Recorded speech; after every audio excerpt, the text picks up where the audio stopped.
허준이 동의보감. 환절기 질병에 대한 놀라운 통찰.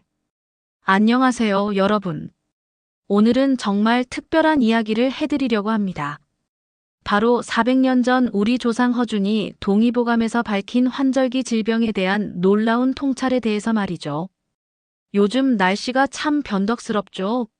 아침엔 춥다가 낮엔 덥고 저녁엔 또 쌀쌀해지고 이런 환절기만 되면 왜 이렇게 감기에 잘 걸리고 몸이 아픈지 궁금하셨을 텐데 그 답이 바로 동의보감에 있었습니다. 허준은 동의보감에서 이렇게 말했어요. 봄과 가을 환절기에는 바람이 병을 일으키니 머리와 목을 따뜻하게 해야 한다고 말이죠. 단순해 보이는 이 한 문장 속에 얼마나 깊은 의학적 통찰이 담겨 있는지 함께 알아보겠습니다. 먼저 허준이 말한 바람이 무엇인지 알아볼까요? 우리가 생각하는 일반적인 바람과는 조금 다른 개념이에요. 허준은 바람을 풍이라고 불렀는데 이는 단순히 공기의 흐름을 의미하는 게 아니라 병을 일으키는 하나의 병인, 즉 질병의 원인으로 본 것입니다. 정말 놀라운 관점이죠. 한의학에서 풍이라는 것은 외부에서 우리 몸으로 침입하는 나쁜 기운을 말해요. 이 풍은 우리 몸의 표면, 특히 피부와 근육을 통해 들어와서 각종 질병을 일으킨다고 보았습니다. 허준은 이 풍을 백병의 근원이라고까지 표현했어요. 즉, 모든 병의 뿌리가 된다는 뜻이죠. 그런데 이게 정말 말이 되는 걸까요? 현대의학의 관점에서 보면 정말 놀라울 정도로 정확한 관찰이에요. 환절기에 우리가 흔히 겪는 질병들을 생각해 보세요. 감기, 독감, 기관지염, 폐렴 같은 호흡기 질환들이 대부분이죠. 이런 질병들은 주로 바이러스나 세균에 의해 발생하는데 이들이 우리 몸에 침입하는 경로가 바로 호흡기, 즉 코와 입을 통해서예요. 환절기에는 왜 이런 질병에 더 잘 걸릴까요? 바로 기온 변화 때문입니다. 낮과 밤의 기온차가 크고 날씨가 변덕스럽게 바뀌면서 우리 몸의 면역 체계가 혼란을 겪게 되는 거예요.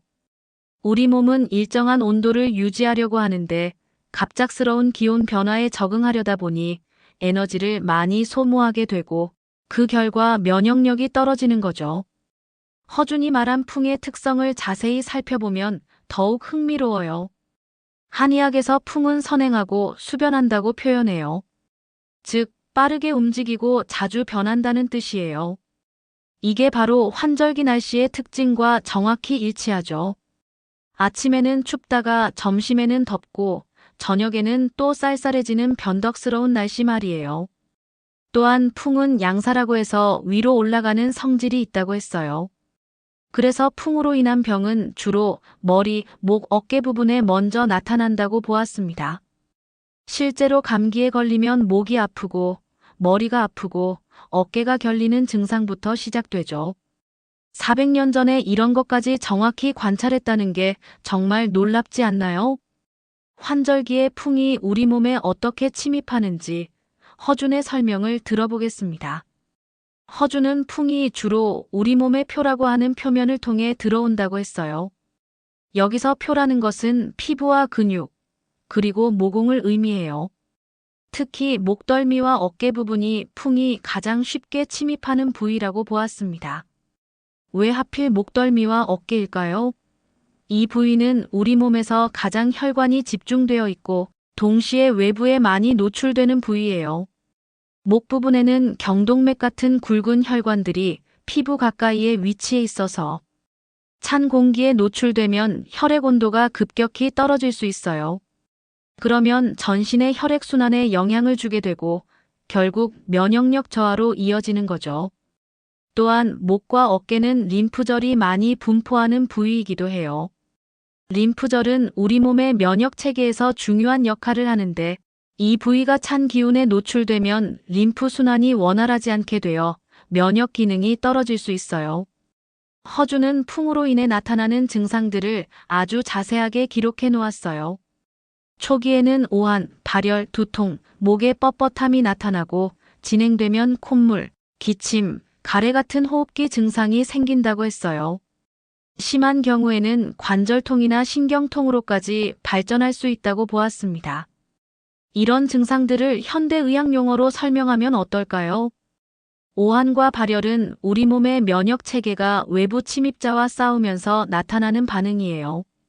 두통과 목의 뻣뻣함은 혈관 수축과 근육 긴장으로 인한 것이고, 콧물과 기침은 호흡기 점막의 염증 반응이죠. 관절통과 신경통은 전신 염증 반응의 결과로 볼 수 있어요.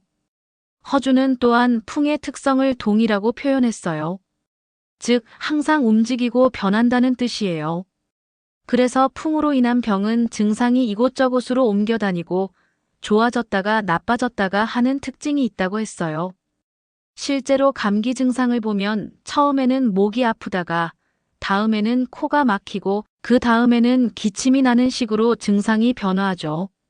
환절기에 풍이 활발해지는 이유도 허준이 설명해 놓았어요. 봄과 가을은 계절이 바뀌는 시기라서 자연의 기운이 불안정하다고 보았어요. 이때 차가운 기운과 따뜻한 기운이 서로 섞이면서 바람이 많이 불고 기온 변화가 심해진다는 거죠. 이런 환경에서는 풍의 활동이 활발해져서 사람들이 병에 더 잘 걸린다고 본 것입니다. 현대 기상학으로 설명하면 정말 정확한 관찰이에요. 환절기에는 고기압과 저기압이 번갈아 가면서 지나가고 한랭전선과 온난전선이 자주 통과하면서 날씨 변화가 심해져요. 이런 기상 변화는 대기 중의 미세먼지나 알레르기 유발 물질의 농도에도 영향을 주고 바이러스의 활동성에도 영향을 줄 수 있어요. 특히 요즘 같은 미세먼지 시대에는 허준의 풍 이론이 더욱 의미가 깊어 보여요. 미세먼지나 황사 같은 대기 오염 물질들도 바람을 타고 우리에게 다가와서 호흡기 질환을 일으키거든요. 이런 면에서 보면 허준이 말한 풍이라는 개념이 현대의 환경 질환과도 일맥상통하는 부분이 있어요. 허준은 사람의 체질에 따라 풍에 대한 저항력이 다르다고도 했어요.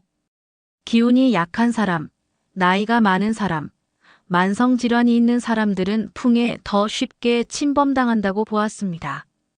이것도 현대의학의 면역력 개념과 정확히 일치하죠. 면역력이 약한 사람일수록 감기나 독감에 더 잘 걸리고 증상도 더 심하게 나타나니까요. 또한 허준은 감정 상태도 풍의 침입과 관련이 있다고 봤어요. 스트레스를 많이 받거나 화를 자주 내는 사람, 우울한 사람들은 몸의 기운이 흐트러져서 풍에 더 취약해진다고 했어요. 현대의학에서도 스트레스가 면역력을 크게 떨어뜨린다는 것이 과학적으로 증명되어 있으니까 이것도 정말 정확한 관찰이었던 거죠. 허준이 관찰한 풍의 또 다른 특징은 합이라는 것이에요. 즉, 다른 나쁜 기운들과 합쳐져서 더 복잡한 병을 만든다는 뜻이에요. 예를 들어 찬 기운인 한과 합쳐지면 풍한이 되고 더운 기운인 열과 합쳐지면 풍열이 된다고 했어요. 풍한으로 인한 감기는 주로 오한과 콧물이 주증상이고 풍열로 인한 감기는 열이 나고 목이 아픈 증상이 주가 된다고 구분했어요. 이런 구분법도 현대의학과 놀랍도록 일치해요. 바이러스성 감기와 세균성 감기의 증상이 다른 것처럼 원인에 따라 같은 감기라도 증상이 다르게 나타날 수 있거든요. 허준은 풍이 인체에 미치는 영향을 단순히 질병의 관점에서만 본 것이 아니라 더 넓은 의미에서 해석했어요.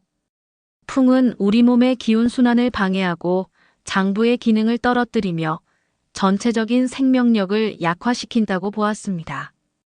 그래서 풍을 단순히 감기 정도의 가벼운 질병으로 여기지 말고 건강을 위협하는 중요한 요인으로 경계해야 한다고 강조했어요.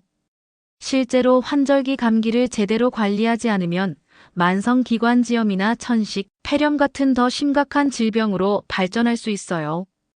특히 면역력이 약한 어린이나 노인들에게는 단순한 감기가 생명을 위협하는 질병이 될 수도 있거든요. 허준의 풍에 대한 이해는 단순히 개인의 건강뿐만 아니라 전염병의 확산 과정도 설명해줘요. 풍은 빠르게 움직이고 전파되는 성질이 있어서 한 사람에게서 시작된 병이 바람처럼 빠르게 여러 사람에게 퍼져나간다고 보았어요. 이는 현대의 감염병 확산 과정과 정확히 일치하는 설명이죠. 특히 요즘 같은 코로나19 상황에서 허준의 풍 이론을 되돌아보면 더욱 의미가 깊어요.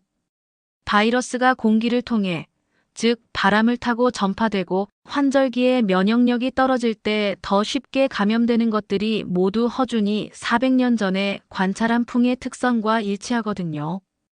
허준은 또한 풍의 활동이 시간에 따라서도 다르다고 관찰했어요. 아침 일찍이나 저녁 늦게, 그리고 밤에 풍의 활동이 더 활발해진다고 했어요. 이 시간대에는 기온이 낮고 습도가 높아서 우리 몸의 저항력이 떨어지기 때문이라고 설명했어요. 실제로 감기에 걸리는 시점을 생각해보면 대부분 밤늦게 외출했거나 새벽에 찬 공기를 쐰 후인 경우가 많죠. 이렇게 허준이 동의보감에서 설명한 환절기 풍의 특성들을 현대적으로 해석해보면 정말 놀라울 정도로 과학적이고 체계적인 관찰이었다는 것을 알 수 있어요. 400년이라는 세월이 흘렀지만 허준의 통찰은 여전히 유효하고 오히려 현대의학의 발전으로 그 정확성이 더욱 입증되고 있어요. 결국 허준이 말한 풍이라는 것은 현대의학에서 말하는 면역력, 저하와 감염병 발생 과정을 400년 전의 언어로 표현한 것이라고 볼 수 있어요. 바람이 병을 일으킨다는 것은 환경 변화가 우리 몸의 면역 체계에 영향을 주어 질병에 취약하게 만든다는 뜻으로 이해할 수 있죠. 앞으로 환절기가 되면 허준의 이런 지혜를 떠올려 보세요. 단순히 날씨가 쌀쌀해졌다고 생각하지 말고 우리 몸이 외부의 나쁜 기운, 즉 풍과 싸우고 있다고 생각해 보세요. 그러면 자연스럽게 더 세심하게 건강 관리를 하게 될 거예요. 허준의 풍에 대한 이해, 정말 놀랍지 않나요? 다음 시간에는 이런 풍으로부터 우리 몸을 어떻게 보호할 수 있는지 허준이 제시한 구체적인 관리 방법들에 대해 알아보겠습니다. 오늘도 건강한 하루 보내시고 환절기 건강 관리 잘하시기 바랍니다. 안녕하세요, 여러분. 지난 시간에 허준이 동의보감에서 설명한 환절기 풍의 특성에 대해 알아봤는데요.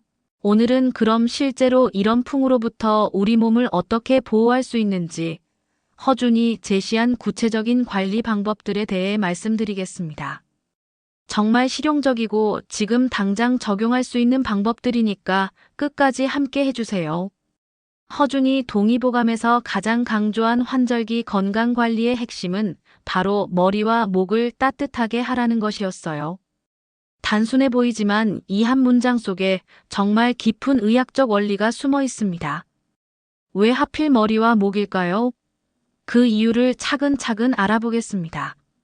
먼저 머리 부분부터 살펴볼게요. 우리 몸에서 열 손실이 가장 많이 일어나는 부위가 바로 머리예요. 전체 체열의 20-30% 정도가 머리를 통해 빠져나간다고 해요. 왜 그럴까요? 머리에는 뇌가 있어서 혈액 공급이 풍부하거든요. 뇌는 우리 몸 전체 에너지의 20% 정도를 소비하는 기관이라서 항상 많은 양의 혈액이 순환하고 있어요. 그런데 머리 부분은 근육이나 지방층이 얇아서 열이 쉽게 외부로 빠져나가는 거죠. 허준은 이것을 이미 400년 전에 알고 있었어요. 동의보감에서 머리는 양기가 가장 왕성한 곳이니 찬 기운을 막아야 한다고 했거든요. 머리가 차가워지면 전신의 양기, 즉 따뜻한 기운이 떨어진다고 본 것입니다. 현대적으로 해석하면 머리가 차가워지면 체온 조절 중추인 뇌의 기능이 떨어지고 전신의 혈액순환과 면역 기능에 영향을 준다는 뜻이에요. 실제로 머리를 따뜻하게 유지하는 것만으로도 체감 온도가 3-5도 정도 올라가는 효과가 있어요. 겨울에 모자를 쓰면 갑자기 따뜻해지는 걸 경험해 보셨을 텐데 그게 바로 이런 원리 때문입니다. 환절기에도 마찬가지예요. 아침 저녁으로 쌀쌀할 때 얇은 모자나 스카프로 머리를 감싸주는 것만으로도 감기 예방에 큰 도움이 돼요. 이제 목 부분을 살펴보겠습니다. 허준이 목을 특별히 강조한 이유는 목이 바로 풍이 침입하는 주요 통로라고 봤기 때문이에요. 목 부분에는 경동맥과 경정맥 같은 굵은 혈관들이 피부 바로 아래에 위치해 있어요. 이 혈관들은 뇌로 가는 혈액과 심장으로 돌아오는 혈액을 운반하는 중요한 통로인데 찬 공기에 노출되면 혈관이 수축하면서 혈액순환에 문제가 생길 수 있어요. 또한 목 부분에는 림프절이 집중되어 있어요. 림프절은 우리 몸의 면역 체계에서 중요한 역할을 하는 기관인데 세균이나 바이러스 같은 외부 침입자를 걸러내고 항체를 만드는 일을 해요. 목이 차가워지면 림프 순환이 원활하지 않게 되어 면역 기능이 떨어질 수 있거든요. 허주는 목을 인체의 요충지라고 표현했어요. 머리와 몸을 연결하는 중요한 통로이면서 동시에 외부에 가장 많이 노출되는 부위라는 뜻이죠. 그래서 목을 따뜻하게 보호하는 것이 전신 건강에 미치는 영향이 크다고 본 것입니다. 실제로 목을 따뜻하게 유지하는 방법들을 구체적으로 알아볼게요. 가장 간단한 방법은 스카프나 목도리를 활용하는 거예요. 하지만 여기서 중요한 것은 소재와 착용법이에요. 너무 두꺼운 소재보다는 얇지만 보온성이 좋은 소재를 선택하는 것이 좋아요. 울이나 캐시미어 또는 기능성 섬유로 만든 목도리가 좋은 선택이에요. 목도리를 맬 때는 목 전체를 감싸되 너무 꽉 조이지 않게 하는 것이 중요해요. 혈액순환을 방해할 정도로 조이면 오히려 역효과가 날 수 있거든요. 목 앞쪽의 기관과 식도 부분을 중심으로 감싸주되 목 뒤쪽의 경추 부분도 놓치지 말고 보온해주세요. 허준이 강조한 또 다른 중요한 원칙은 얇은 옷을 겹쳐 입는 것이에요. 이를 박이중첩이라고 표현했는데 두꺼운 옷 하나보다는 얇은 옷, 여러 개를 겹쳐 입는 것이 체온 조절에 훨씬 효과적이라는 뜻이에요. 왜 그럴까요? 얇은 옷을 겹쳐 입으면 옷과 옷 사이에 공기층이 형성돼요. 이 공기층이 단열재 역할을 해서 보온 효과를 높여주는 거죠. 또한 환절기처럼 기온 변화가 심할 때는 상황에 따라 옷을 입었다 벗었다 할 수 있어서 체온 조절이 쉬워요. 두꺼운 외투 하나만 입고 있으면 덥거나 추워도 조절하기가 어렵거든요. 레이어링의 기본 원칙을 알려드릴게요. 첫 번째 층은 베이스 레이어인데 피부에 직접 닿는 속옷이에요. 땀을 잘 흡수하고 빨리 마르는 소재가 좋아요. 면이나 기능성 섬유로 된 것을 선택하세요. 너무 꽉 끼지 않으면서도 몸에 잘 맞는 것이 중요해요. 두 번째 층은 인슐레이션 레이어예요. 보온을 담당하는 층이죠. 니트나 플리스, 가디건 같은 옷들이 여기에 해당해요. 이 층에서는 공기를 많이 포함할 수 있는 소재가 좋아요. 울이나 다운, 플리스 같은 소재들이 대표적이에요.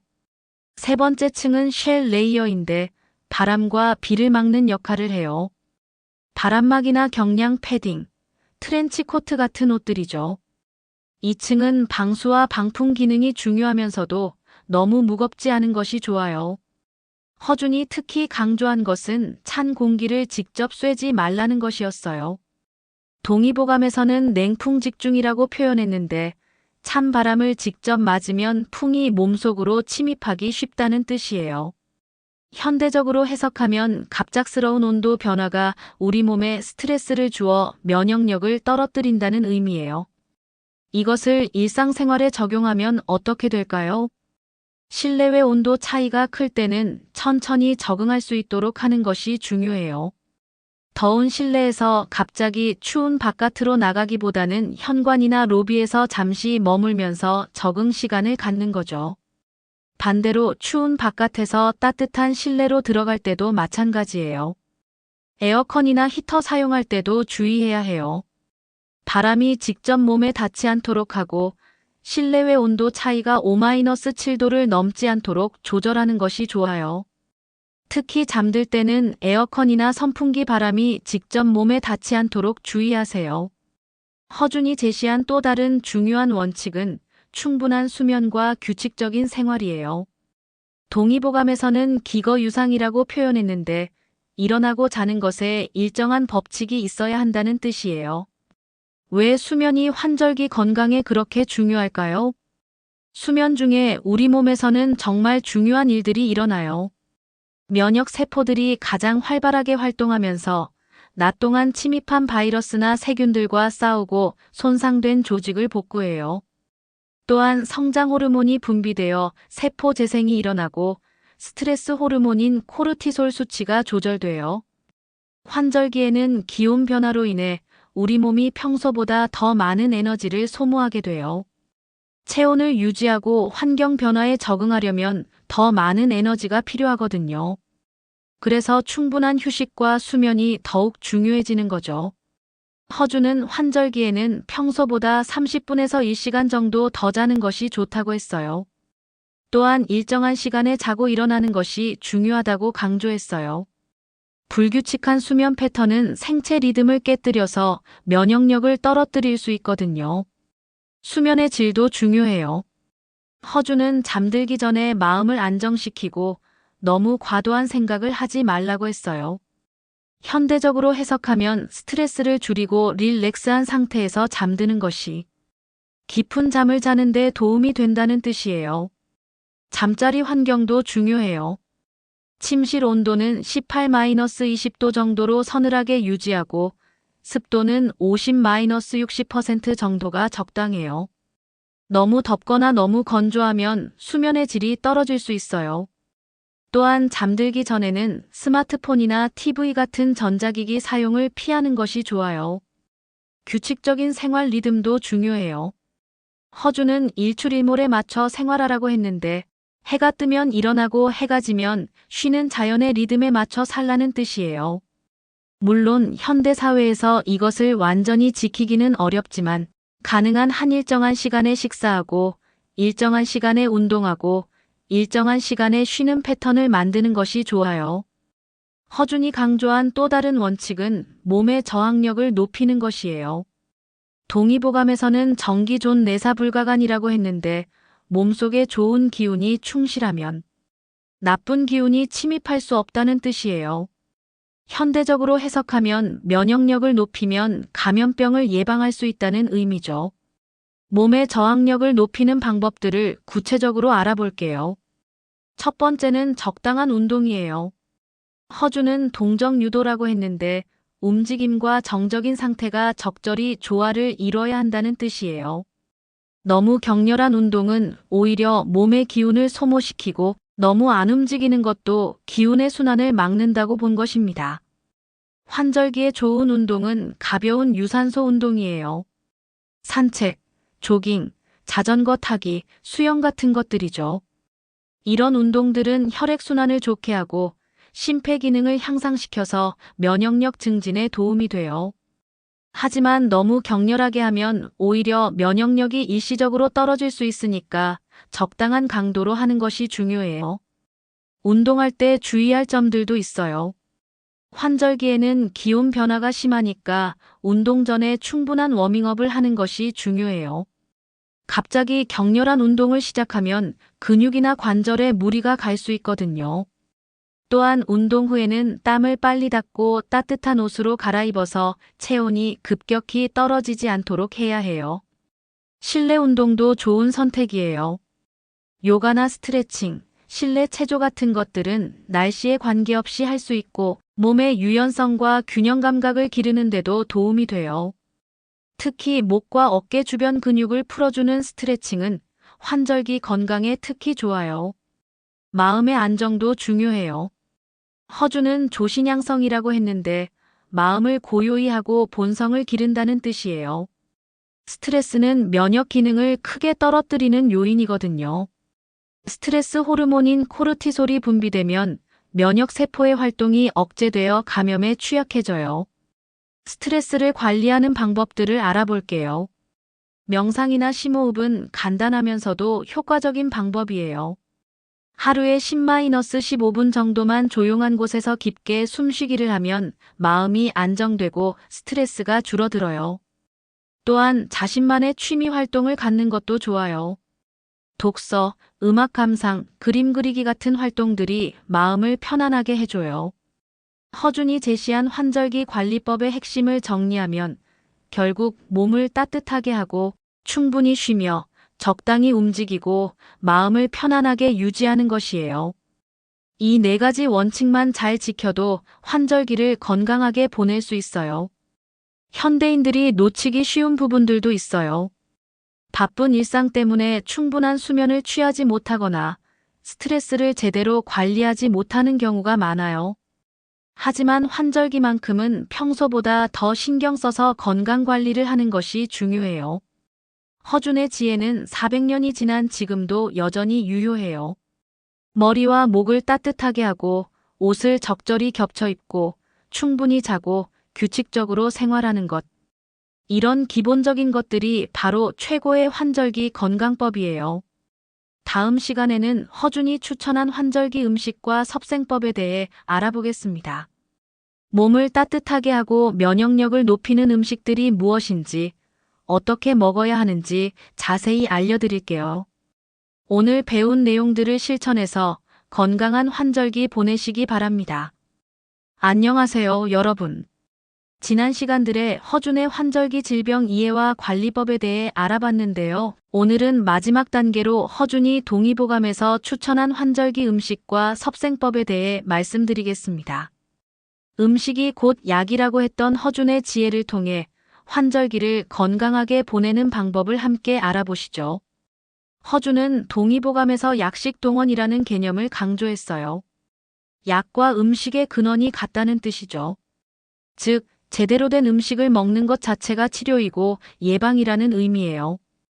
특히 환절기에는 몸의 기운이 불안정해지기 쉬우니까 음식을 통해 몸의 균형을 맞춰주는 것이 무엇보다 중요하다고 봤습니다. 환절기 음식의 기본 원칙부터 알아볼게요.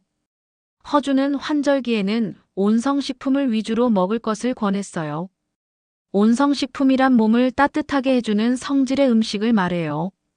왜 따뜻한 성질의 음식이 환절기에 좋을까요? 환절기에는 찬 기운인 풍환이 우리 몸을 공격하기 쉬우니까 몸 안에서부터 따뜻한 기운을 만들어서 저항력을 키워야 한다고 본 것입니다. 첫 번째로 소개할 음식은 생강차예요. 허준은 생강을 건강지보라고 불렀는데 건강의 보배라는 뜻이에요. 생강이 환절기에 왜 그렇게 좋을까요?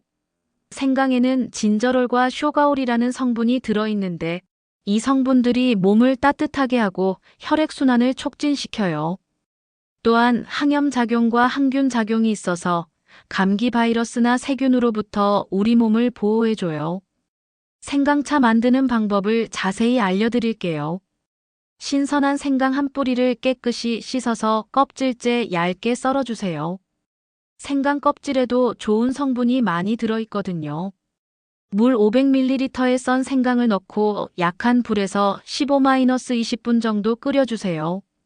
너무 오래 끓이면 매운맛이 너무 강해질 수 있어요. 기호에 따라 꿀이나 대추, 계피를 함께 넣으면 맛도 좋아지고 효과도 더 좋아져요. 생강차를 마실 때 주의할 점도 있어요. 너무 뜨겁게 마시면 위에 자극을 줄 수 있으니까 적당히 식혀서 마시세요. 또한 위염이나 위궤양이 있는 분들은 너무 진하게 우린 생강차는 피하는 것이 좋아요. 하루에 2-3잔 정도가 적당해요. 두 번째는 대추차예요. 허준은 대추를 비위지보라고 했는데 비위를 보하는 보약이라는 뜻이에요. 비위는 소화기관을 말하는데 환절기에는 기온 변화로 인해 소화 기능이 떨어지기 쉬워요. 대추는 이런 소화 기능을 도와주고 기력을 회복시켜주는 역할을 해요. 대추에는 비타민C가 풍부하게 들어있어요. 레몬보다도 더 많은 비타민C가 들어있다고 해요. 비타민C는 면역력 증진에 중요한 역할을 하죠.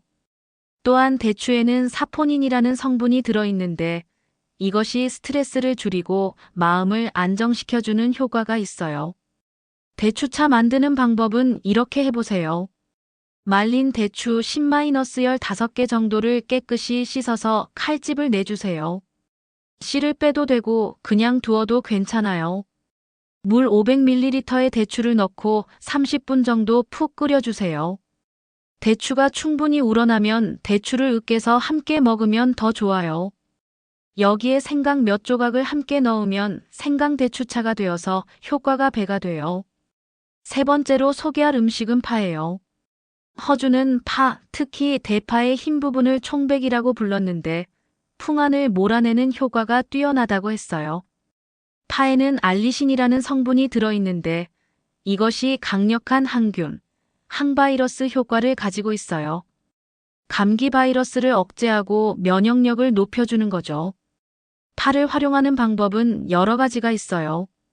가장 간단한 방법은 팥뿌리 우린 물을 마시는 거예요. 대파 뿌리 부분을 깨끗이 씻어서 물에 넣고 끓여서 그 물을 마시면 돼요. 조금 특이한 맛이 날 수 있지만 감기 예방과 치료에 정말 효과적이에요. 파죽도 좋은 방법이에요. 쌀과 파를 함께 넣고 죽을 끓이는 건데 소화도 잘 되고 몸도 따뜻해져요. 감기 기운이 있을 때 먹으면 특히 좋아요. 파를 생으로 먹기 어려우시면 파김치나 파절이를 해서 먹어도 효과가 있어요. 네 번째는 마늘이에요. 허주는 마늘을 대산이라고 불렀는데 큰 산처럼 든든한 약재라는 뜻이에요. 마늘에도 알리신이 풍부하게 들어있고 특히 마늘의 알리신 함량은 파보다도 높아요. 마늘은 면역력을 높이고 항염작용을 하며 혈액순환도 개선시켜줘요. 마늘을 활용하는 방법들을 알아볼게요. 생마늘을 그냥 먹기는 자극적이니까 구워서 먹는 것을 추천해요. 마늘을 통째로 호일에 싸서 오븐에 구우면 매운맛은 줄어들고 단맛이 나면서 소화도 잘 돼요. 하루에 2-3쪽 정도 먹으면 적당해요. 마늘차를 만들어 마셔도 좋아요. 마늘 몇 쪽을 편으로 썰어서 꿀에 재워두었다가 뜨거운 물에 타서 마시면 돼요. 마늘 특유의 냄새가 부담스러우시면 우유와 함께 드시거나 사과를 함께 먹으면 냄새를 줄일 수 있어요. 이제 허준이 특히 피하라고 했던 음식들에 대해 알아볼게요. 첫 번째는 찬 음식이에요. 허준은 생냉지물을 피하라고 했는데 차가운 음식과 찬물을 마시지 말라는 뜻이에요. 환절기에는 우리 몸의 양기가 약해지기 쉬운데 찬 음식을 먹으면 이 양기를 더욱 손상시킬 수 있어요. 찬 음식이 우리 몸에 미치는 영향을 알아볼게요. 차가운 음식을 먹으면 위의 온도가 떨어져서 소화효소의 활동이 둔해져요. 그러면 소화불량이 생기고 영양 흡수도 제대로 되지 않아요. 또한 찬 음식은 혈관을 수축시켜서 혈액순환을 방해하고 면역세포의 활동도 저하시킬 수 있어요. 구체적으로 피해야 할 찬 음식들을 알려드릴게요. 아이스크림, 빙수. 차가운 음료수는 당연히 피해야 하고 냉장고에서 바로 꺼낸 과일이나 생야채도 가능한 상온에 두었다가 드시는 것이 좋아요. 맥주나 소주 같은 차가운 술도 환절기에는 피하는 것이 좋아요. 두 번째로 피해야 할 음식은 기름진 음식이에요. 허주는 후미지물을 피하라고 했는데 기름지고 진한 음식을 말해요. 환절기에는 소화 기능이 약해지기 쉬운데 기름진 음식은 소화에 부담을 주고 몸에 열을 생기게 해서 오히려 면역 기능을 떨어뜨릴 수 있어요. 기름진 음식이 문제가 되는 이유를 설명해 드릴게요. 기름진 음식을 소화하려면 많은 에너지가 필요해요. 그러면 면역 기능에 사용될 에너지가 소화에 집중되면서 전체적인 면역력이 떨어질 수 있어요. 또한 기름진 음식은 몸에 염증을 유발할 수 있는 물질들을 만들어내기도 해요. 구체적으로 피해야 할 기름진 음식들은 튀김류, 삼겹살, 곱창, 치킨 같은 것들이에요. 완전히 피할 필요는 없지만 환절기에는 양을 줄이고 자주 먹지 않는 것이 좋아요. 대신 기름기를 뺀 살코기나 생선, 두부 같은 담백한 단백질을 드시는 것을 권해요. 이제 허준이 추천한 다른 환절기 음식들을 더 소개해 드릴게요. 무는 레복이라고 불렀는데 기침과 가래를 없애는데 효과적이라고 했어요. 무에는 디아스타제라는 소화효소가 들어있어서 소화를 돕고 비타민C도 풍부해서 면역력 증진에 도움이 돼요. 물을 갈아서 꿀과 섞어 먹거나 무 우린 물을 마시면 기침 완화에 좋아요. 배도 환절기에 좋은 과일이에요. 허주는 배를 이라고 불렀는데 폐를 윤택하게 하고 기침을 멈추게 하는 효과가 있다고 했어요. 배에는 수분이 많고 소르비톨이라는 성분이 들어있어서 목의 염증을 가라앉혀줘요. 배를 갈아서 꿀과 함께 마시거나 배를 쪄서 먹으면 좋아요. 도라지도 빼놓을 수 없는 환절기 음식이에요. 허주는 도라지를 길경이라고 불렀는데 폐 기능을 강화하고 기관지를 건강하게 해준다고 했어요. 도라지에는 사포닌이 풍부하게 들어있어서 가래를 삭이고 기침을 완화시켜줘요. 도라지 우린물을 마시거나 도라지 무침을 해서 먹으면 좋아요. 모과도 환절기에 좋은 과일이에요. 허주는 모과를 목과라고 불렀는데 기침을 멈추게 하고 담을 없애는 효과가 있다고 했어요. 모과는 신맛이 강해서 그냥 먹기는 어렵지만 꿀에 재워서 모과차로 만들어 마시면 목감기에 특히 좋아요. 계피도 환절기에 추천하는 향신료예요. 허주는 계피를 육계라고 불렀는데 몸을 따뜻하게 하고 혈액순환을 도와준다고 했어요. 계피에는 신라미날데하이드라는 성분이 들어있어서 항균 작용과 항염 작용을 해요. 계피차를 만들어 마시거나 요리할 때 계피가루를 조금씩 넣어서 사용하면 좋아요. 허준이 강조한 환절기 식습관에 대해서도 알아볼게요. 첫 번째는 온식이에요. 차가운 음식보다는 따뜻한 음식을 먹으라는 뜻이에요. 모든 음식을 따뜻하게 해서 먹는 것이 소화에도 좋고 몸을 따뜻하게 유지하는 데도 도움이 돼요. 국물이 있는 음식, 찜 요리, 조림 요리 같은 것들이 좋은 선택이에요. 두 번째는 소식이에요. 너무 많이 먹지 말고 적당히 먹으라는 뜻이에요. 환절기에는 소화 기능이 약해지기 쉬우니까 한 번에 많이 먹기보다는 조금씩 자주 먹는 것이 좋아요. 배부를 때까지 먹지 말고 80% 정도 찬 느낌이 들 때 수저를 놓는 것이 좋아요. 세 번째는 정시식이에요. 정해진 시간에 규칙적으로 먹으라는 뜻이에요. 불규칙한 식사는 소화기관에 부담을 주고 생체 리듬을 깨뜨려서 면역력을 떨어뜨릴 수 있어요. 가능한 한 매일 같은 시간에 식사하는 습관을 들이세요. 네 번째는 세작이에요. 음식을 꼼꼼히 씹어서 먹으라는 뜻이에요. 잘 씹어서 먹으면 소화가 잘 되고 침이 많이 분비되어 구강 내 세균도 억제할 수 있어요. 한 입에 30번 정도 씹는 것을 목표로 해보세요. 환절기에 특히 도움이 되는 조리법들도 소개해 드릴게요. 찜 요리는 영양소 파괴가 적고 소화가 잘 되어서 환절기에 좋아요. 닭찜, 생선찜, 호박찜 같은 요리들을 해보세요. 국물 요리도 좋아요. 몸을 따뜻하게 해주고 수분 공급도 해줘서 일석이조예요. 죽도 환절기에 좋은 음식이에요. 소화가 잘 되고 영양 흡수도 좋아서 몸이 약해졌을 때 특히 좋아요. 전복죽, 닭죽, 야채죽 같은 것들을 해보세요. 여기에 앞서 소개한 생강이나 대추를 함께 넣으면 더욱 좋아요. 환절기 간식으로는 견과류를 추천해요. 호두, 아몬드, 잣 같은 견과류에는 좋은 지방과 단백질, 비타민이 풍부해서 면역력 증진에 도움이 돼요. 하지만 너무 많이 먹으면 소화에 부담이 될 수 있으니까 하루에 한 줌 정도만 드세요. 수분 섭취도 중요해요. 환절기에는 공기가 건조해져서 탈수가 되기 쉬워요. 하지만 찬물보다는 미지근한 물이나 따뜻한 차를 마시는 것이 좋아요. 하루에 1.5-1리터 정도의 수분을 섭취하되 한 번에 많이 마시지 말고 조금씩 자주 마시세요. 허준이 특히 강조한 것은 정신조섭이에요. 마음가짐도 음식만큼 중요하다는 뜻이에요. 스트레스를 받으면서 먹는 음식은 아무리 좋은 음식이라도 독이 될 수 있어요. 반대로 즐거운 마음으로 먹는 음식은 보통 음식도 약이 될 수 있다고 봤어요. 식사할 때는 TV나 스마트폰을 보지 말고 음식에 집중해서 먹으세요. 감사한 마음으로 천천히 음미하면서 먹으면 소화도 잘 되고 만족감도 커져요. 가족이나 친구들과 함께 즐겁게 식사하는 것도 정신 건강과 신체 건강에 모두 도움이 돼요. 환절기 음식 보관법도 중요해요. 환절기에는 세균이 번식하기 쉬운 환경이 되기 쉬우니까 음식을 신선하게 보관하는 것이 중요해요. 특히 육류나 생선은 냉장 보관을 철저히 하고 조리한 음식도 빨리 먹거나 냉장 보관하세요. 허준의 환절기 음식과 섭생법을 정리하면 결국 따뜻하고 소화 잘 되는 음식을 규칙적으로 적당히 먹되 즐거운 마음으로 먹는 것이 핵심이에요. 복잡해 보이지만 사실 우리 조상들이 오랫동안 해온 전통적인 식습관과 크게 다르지 않아요.